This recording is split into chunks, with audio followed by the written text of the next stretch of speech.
علامه اقبال یو ځای کې لیکلي دي په خپل کتاب ریکنسټرکشن اف ریلیجیس تھاټس ان اسلام کې وایي چې شاعر یا ادیب چې دی نو دا ضروری نه ده چې هغه د یو د بل کس هغه کوټ کړی دی چې هغه وایي چې دا شاعري چې کومه ده نو دا او دا د اسرار خودي په دیباچه کې د دغه په حواله هم لیکلي دي د حافظ شیرازي په حواله چې شاعر او ادیب کچرې د خپله ټولنه په شا بوځي کده مایوسی خوري او کده ژوند په مخ کې نه بوزي نو د دا یو شعر چې دی نو دا د هټلر او د اناتولیا د یو بیټالین فوج نه په نوم زیات خطرناک دی د کام دپاره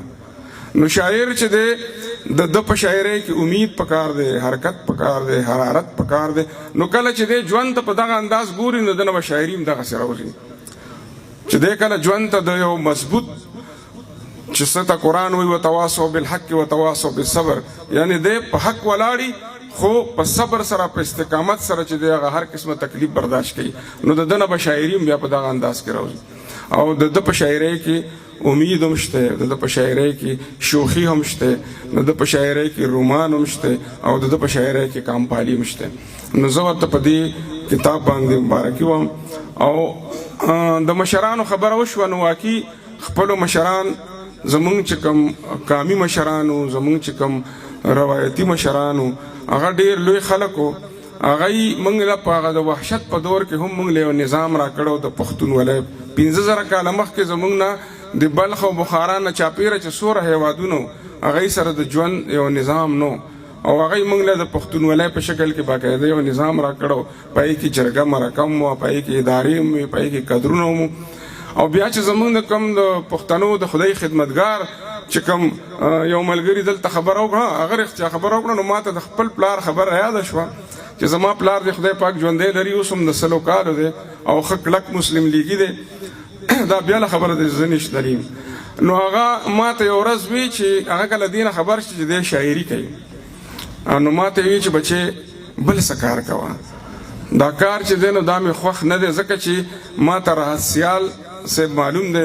یاد دی راته زموږ په جلسو کې به هغه شعرونه وی او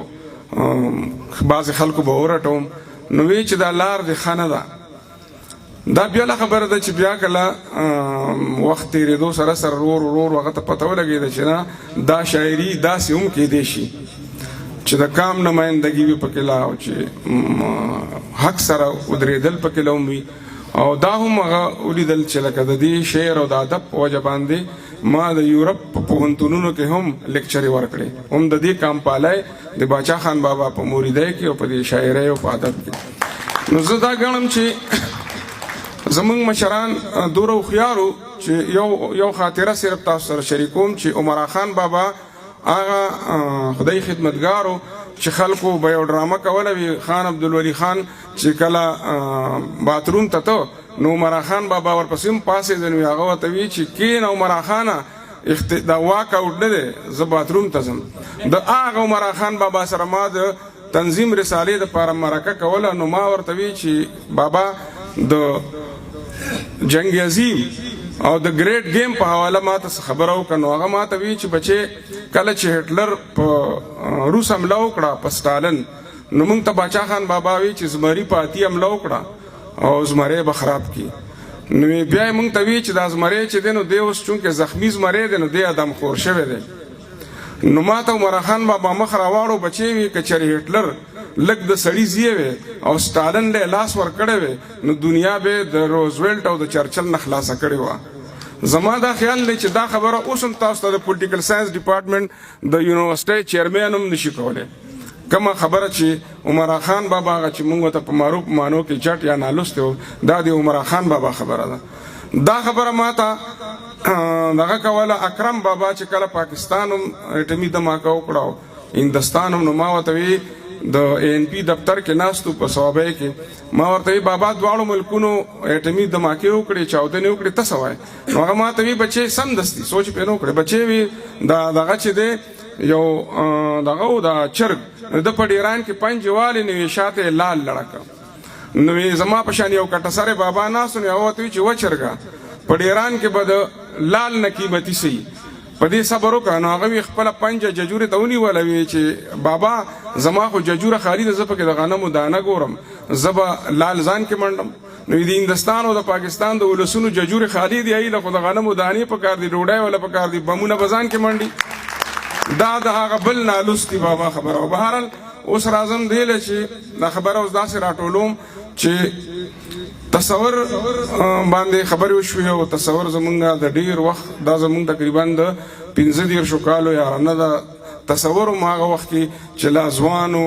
بلکې تنکې هلک و، هغه وخت نه زه پیژنم. او چې د غني خان په رنګ کې به د شعر ویلو کوشش کوو. اوس دا بیا خبره ده چې د صوابۍ د مانیرۍ چې کوم 4 نماینده شاعران دي، هغې کې هر یو خپل خپل رنګ دی، او هغه هر یو چې دی نو د بل نه اثر نه دی اخیستی. که څه لږ ډېر هغه د فکر په حواله هم آهنګي وي، خو د اسلوب په حواله چې د 4 واړه د یو بل نه بدل دي. په صوابۍ په مانیرۍ کې زما داسې یاران دي چې یو یار مې پکې داسې دی چې هغه په خپل عام روزمره ژوند کې د هغه مثال د بیوروکریټ دی، د هغه ناسته پاسته ګرځېدل، سهار پاسېدل، او ډېر نیازبین او نازولی هم دی. او هغه چې کوم دی نو اکیډمیک ټایپ شاعري کوي، زه یې نوم نه اخلم. په بل زما یار چې دی نو هغه په غرونو باندې ورځي او غرونه پروګرامونه خوښوي او زه یې نوم نه اخلم. خو هغه چې دی انو چرې ځان ته بېروزګاري اړو مسله کړې نه ده، کړې ده خو مسله کړې ځان ته نه ده. او ټول عمر چې دی د خپل کلتور او د خپل قام په نشه کې مست ګرځېدلی دی، او ټول ژوند یې په رومان کې تېر کړی دی. هغه هم زه نوم نه اخلم، تاسو یې پېژنئ. بل زما یو ملګری دی چې هغه ډېر زیات دنګ لوړ دی، او زه مندرې یم. زه په مندرو کې داسې یم چې زه شر نه خوښوم، ګنې نو اکثر خلک وایي ټول مندري شر پسند دی، او هغه په دنګو کې کم عقل نه دی، هوښیار دی. زه یې نوم نه اخلم. او په هغه کې یو کمال دا دی چې هغه چې ناست وي نو ته به وایې چې ګنې یا دی د بل چا نه شرمېږي یا د ځان نه شرمېږي. په هغه کې حیا دومره ډېره ده چې هر وخت یې داسې شرمېږي. او بله خبره دا ده چې کله خپل شعر اورئ نو ډېر پوس یې اورئ، او داسې په دې شونډو په دا کې داسې تاوی یې، د هغه نوم هم نه اخلم، تاسو یې پېژنئ، او هغه ته دا ایوارډ مبارک شي. یو بل ملګری پکې زما داسې دی چې هغه یو ډیګنیفایډ باوقاره سړی دی، ګرځېدلی هم د روایتي پښتنو دي، په فورسز کې وخت تېر کړی دی، خو په اواز کې نسایي یا نسواني خواږه دي، د هغه نوم هم نه اخلم. بل زمونږ یو داسې مشر دی چې کله به مونږ غر ته بوته نو چې رستو به شو نو زمونږ په غرونو باندې مین ملګري پسې بې بدې خبرې کولې، ځکه چې هغه لکه زما په خپو معذوره دی، او چې څومره بدې ردې به کېدی شو نو ما سره به یې زړه سپک کړه. هغه مشر چې دی نو تاسو چې عام کس یې وویني نو هغه به وایي چې ده به ټیک 3 مړي کړي او اراده به هم د 3 نور، خو هغه د هغه د بریتو نه د امن او مینې ښکلا ساسي، او هغه په ما باندې هم ډېر مین دی. دا زما خوش نصیبي ده چې زه د دغه ټولو اشنا یم، او دا زما بد نصیبي ده چې د دی اشنا یم، نو زما نه هم هغه ماده پرستي پاتې شوې ده.